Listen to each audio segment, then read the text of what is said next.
Action, yeah. Action, yeah. Okay, so we've just come back from our honeymoon, being overseas, and this was the thing I wanted to make the most.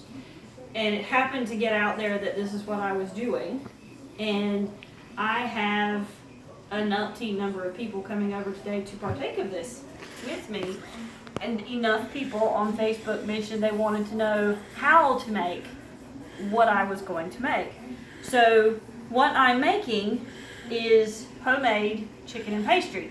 Now, the pastry part of this is not something you may be used to hearing, because a lot of people do refer to it as chicken and dumplings. There is a distinct difference between what we call chicken and pastry and what other people call and have as chicken and dumplings. And I'll be honest, I think the chicken and pastry is an Eastern North Carolina thing. If it's not, then it's a Poole household thing, because my grandmother, my dad's mother, made this a lot. And it was one of my favorite things that she made, and I learned to make this from her. My Aunt Faye makes it too, and I like yours and hers. She make it the same way I do? I think she makes her dumplings from scratch. But aside from that, the rest of it's the same. Aside from that, and I'll get to the dumpling part of it here in just a minute, or the pastry part. But chicken and pastry is very similar to what a lot of people would think of as chicken and rice. It can be very easily turned into chicken noodle soup. Any of those. It's a basic chicken, pardon that. It's a basic chicken broth with the holy trinity of celery, onion, and bell pepper. If you wanted to make it into chicken noodle soup, you would add carrots for the most part. But this basic stock is what I would use to make chicken and pastry, chicken and rice, chicken noodle soup, any of those things. So starting with the celery, I love to keep things simple. I'm not one for flash, and I like being efficient. So for the amount, and this is a big pot, just so you see, this is a little bit bigger than I normally make, but I have a lot of people coming. I'm going to use the whole bunch of celery. This is a large bunch of celery, and what you want to do is, I like the kind that has a really leafy top, because I love the leaves on this particular celery. I think the leaves give it a good look and a lot of flavor. So don't take those leaves off. Chop those leaves up. I wash the stalk of celery, take that big rubber band off, and I literally lay the stalk of celery out and just chop it all the way down to the white part. And then I just toss that part away. Now you could chop even further down than I have, but I like the green parts, not the white parts as much.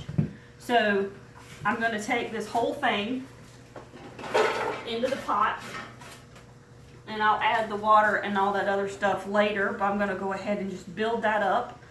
I'm going to cut the onion and the pepper into rough chop pieces and add that to the pot as well. Okay, so time-lapse photography. I went ahead and chopped up the bell pepper and the onion. As you can see, rough chop pieces. Now they're not completely to size. Anne Burrell would probably not be happy with the fact that they're not the exact same size, but this is home cooking, so who cares? Onions. This was one large sweet onion. It's like a Vidalia onion or a Madame Mesquite sweet, something like that. I typically cook with sweet onions, even if it's not necessarily calling for a sweet onion. I prefer the flavor of the sweet onions as opposed to a yellow or a white. That's just my thing. I like sweet onions. So I'm going to add these to the pot as well. Took the skin off, cut it in half, sliced it this way, then sliced it once down the middle.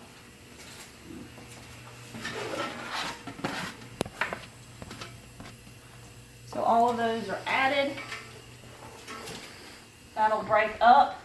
Now what I'm going to do is, before I add the water to this, I'm going to add the chicken. Now I typically always cook with chicken thighs because I think it adds more flavor. So I'm done with my vegetables. I don't need this cutting board anymore, so I'm not worried about putting raw chicken on there. I bought 2 different kinds because I want the flavor, but I don't want to add so much fat from the chicken skin that there's a 2-inch layer of chicken fat on top. So I bought 1 package of boneless, skinless chicken thighs because I don't have to cut around the bone once they're done cooking. And then I bought 1 small pack of bone-in skin on because the bone does impart a lot of flavor to the stock and the skin adds a lot of flavor plus some of that wonderful fat. So I got half and half. When these are cooked, when everything in that pot is cooked, I'm going to take the pieces of chicken out and chop the meat. About how long? With a pot this size, it's probably going to take a good 25 minutes at least. Smaller pots probably could take a little bit less, but I'm thinking 25 to 30 minutes. And then your chicken's thoroughly cooked, it's done. Then the chicken should be thoroughly cooked. It doesn't take that long when it's in water, when it's boiling. It actually takes less time. But it's such a big pot. I'm going to assume that it's going to take a little bit longer. Then I'm going to pull each piece of chicken out, cut it up, set it aside once I've got all the chicken out, and chop. Now obviously the ones with the skin on and the bone in, I'm going to have to pull it off around the bone, and I do usually take those big hunks of chicken skin out. And then I put all the meat back into the pot, and then is when I would add the pastry. So I don't add the pastry, that is the very last thing that you do. I want all of this stuff cooked. I want the vegetables nice and tender. I want the chicken thoroughly cooked and then chopped and put back in before I even consider adding the pastry. So I'm going to add these into the pot. And then, like I said, I'm done chopping vegetables, so we're not cross-contaminating vegetables and chicken. I'm going to lay these in the pot. And then once I'm done, I'm going to add all my water. And then I'm going to add what other seasonings I'm going to put in. But all of that kind of gets done at the end. Okay, so all my chicken in the pot.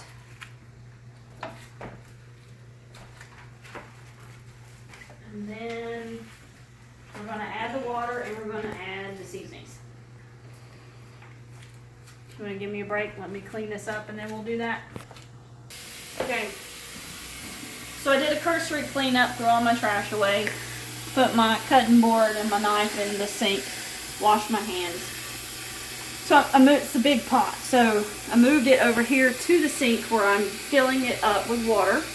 And I want the water level to be, obviously it needs to cover all of the stuff that's in there, but I want it to be a bit more than that. I want it to be about the level where I would want it to be when I put the pastry in. I'm sorry to say that I'm not much on measuring these kinds of things. So I pretty much do everything to sight. Well, that's about a 4-gallon pot. You got about 2.5 gallons of water in it. Okay, there you go.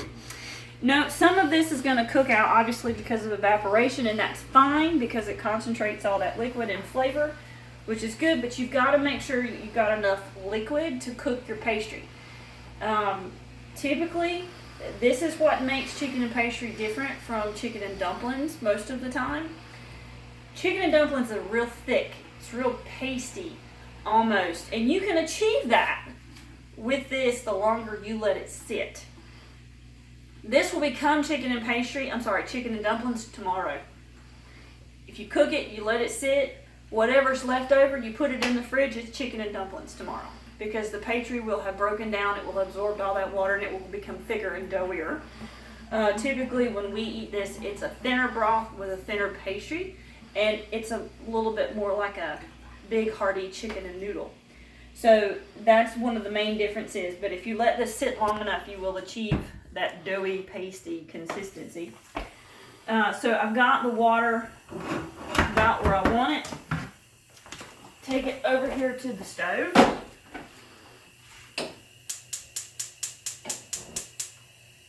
I'll set that fairly high to start. When I season this, And I do season these, even with all of that chicken bone in and skin on. I still on occasion need to add some chicken bouillon. So chicken bouillon is something you should always have in your kitchen. And I may add about 4 to 8 cubes of chicken bouillon to a pot that big. I also add salt and pepper, and I always add a couple of dashes of red pepper flakes to it because I like just that little bit of heat. And parsley. I like the green leafy texture that the parsley gives it. I know folks are going to ask how much of what.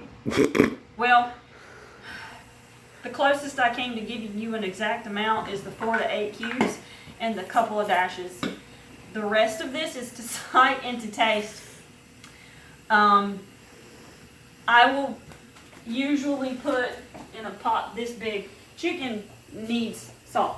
I'm just going to say that. And I'm often very heavy-handed with salt. Salt is a very personal preference, but everything, in my opinion, needs some salt, especially chicken. So to a pot this large,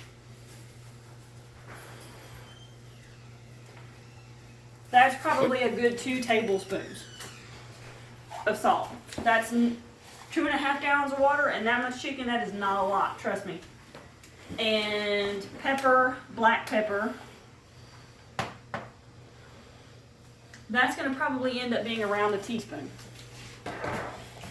of pepper. It's all floating on the surface. A couple of really good shakes of crushed red pepper flakes. And I'm going to start with 4 cubes of chicken bouillon. And we're just going to let this work until the chicken is done. And I'm about ready to take that chicken out. I will taste it at that point. I don't recommend you taste it with raw chicken in there. Wait till the chicken is done. You can always add more salt. You cannot, you really can't take it away. Not easily, anyway. Also keep in mind the dough, or the dumplings, the pastry, is going to soak up salt as well. So you will most likely, even if you think you've got it salted the way you want it, before you add the pastry in there, once you put the pastry in there and that pastry starts to soak up that broth and that salt, you may find that all of that salt went away. And you may end up having to add more. So if you're one of these people that thinks, very little salt, then by the time... This will be the blandest dish you've ever had. Right. You go with twice what you think is right. Typically, yes. But again, remember, you can always add more. It's really difficult to take it away. You have to add water, and then that throws off the other ratios. So I don't recommend over salting. I do recommend tasting your food as you go and taste it frequently because it changes as you go depending on what you add. So we're going to give that a good 25 minutes and then we'll come back and check on it and see where we are. Go. Okay. So the chicken... It's honestly, it's been about 40 minutes, and the vegetables are nice and tender, but not mush. The chicken is done. It's far too hot for me to use my hands at the moment, but I am pulling it off the pieces that are bone in and skin on. I am pulling those out and cutting those up.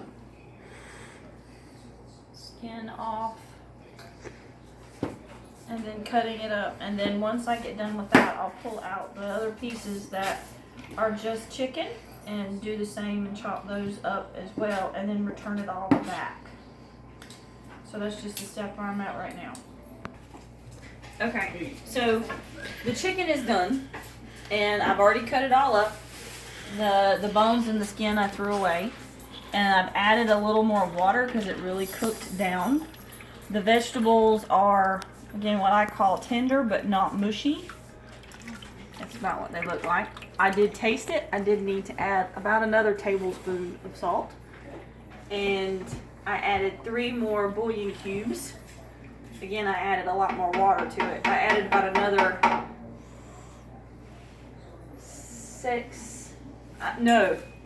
10 cups of water. So quite a bit of water back to the pot. And I'm going to put the chicken back in. and I'm gonna let everything just sit in low simmer until I'm ready to add the pastry. Now, like I said before, the pastry is the part about this that makes it different than dumplings. So, my grandmother made them from scratch, which it's flour and ice cold water. And she would leave a flat sheet in her freezer, and that's all she used that sheet for, was for pastry. And she would throw that sheet out onto her bar, and she would flour it, and she would take her flour and water mixture that she mixed up, usually by hand. She did everything by hand.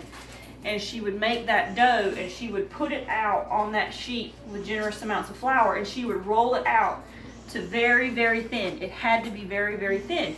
And then she would cut it in rectangles. I don't do that, frankly, because I don't have the time.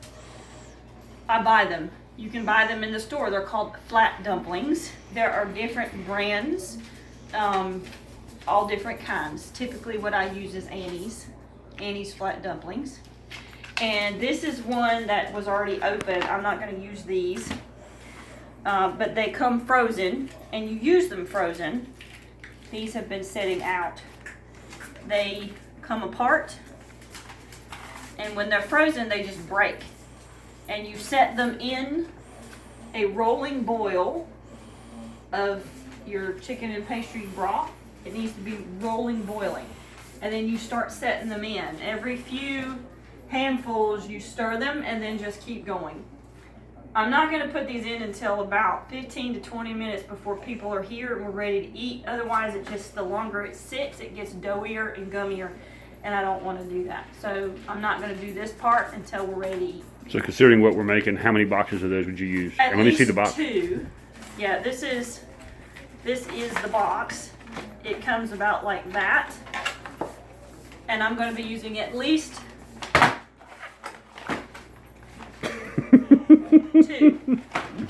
Depending on how many people show up, possibly 3. I did buy 3. That's why I had this one left over. It's from a previous time that I made 1.5. And I know here, our family doesn't ever save the noodles, but you could pull the noodle out. At the end of the night, I will usually pull the noodles, the pastry out, leave the broth and the vegetables and the chicken, and tomorrow night I'll put rice in it and make chicken and rice soup.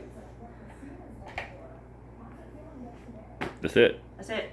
Amy's homemade, Amy's 99% homemade Chicken and pastry. chicken and pastry. And this part I can let sit for hours, and then put the pastry in whenever. So you can cook it in the morning, let it cook all well, as long as your vegetables don't get too mushy. Most of the vegetables will get mushy, and so if it's where I need it to be, and it's another couple of hours, I can just turn the heat off and let it sit.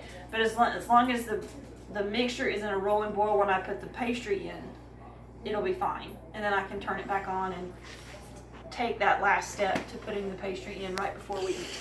And there's your dumplings for those that aren't curious. They're different brands. That's typically the one I buy. I like those.